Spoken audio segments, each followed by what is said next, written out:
వెల్దుర్తి మండలం ఎల్కపల్లి గ్రామంలో శుక్రవారం అంగన్వాడీ కేంద్రంలో సామూహిక అక్షరాభ్యాసం కార్యక్రమాన్ని నిర్వహించారు. స్థానిక అంగన్వాడీ టీచర్ లావణ్య, సర్పంచ్ పావని చేతుల మీదుగా విద్యార్థులకు అక్షరాభ్యాసాన్ని చేయించారు. అంగన్వాడీ కేంద్రం ద్వారా గర్భిణీ స్త్రీలు, బాలింతలు, చిన్నపిల్లలకు పౌష్టికాహారం పంపిణీ చేస్తున్నామని తెలిపారు. పిల్లలు ఆరోగ్యంగా ఎదగాలంటే పౌష్టికాహారం తీసుకోవాలని అవగాహన కల్పించారు. ఈ కార్యక్రమంలో సర్పంచ్ పావని, అంగన్వాడీ టీచర్ లావణ్య, గ్రామ ఉపసర్పంచ్ పవని యాదవ్, వీరేందర్, అశ్విని తదితరులు పాల్గొన్నారు.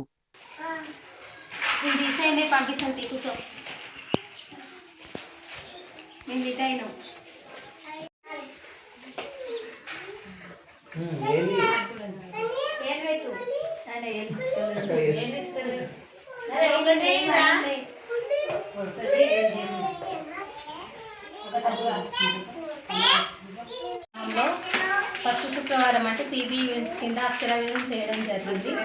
దీనికి ఈ సందర్భంగా సర్పంచ్ గారిని, వార్డు సర్పంచ్, సర్పంచ్ను, టీచర్స్, విలేజెస్ అందరినీ పిలిపించడం జరిగింది. ఈ కార్యక్రమం ఇలానే ప్రతి శుక్రవారం అంటే నెలలా ఫస్ట్ శుక్రవారం, 4వ శుక్రవారం చేస్తాం. ఇలా అంగన్వాడీ కేంద్రం అంటే ఒక చిన్న చూపు ఉండదు ఇప్పటివరకు.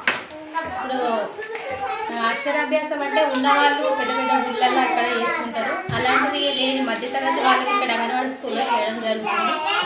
అంటే ఈ మధ్యతరగతి వాళ్ళు కూడా బాధపడకుండా ఈ కార్యక్రమం కూడా చేస్తున్నారు.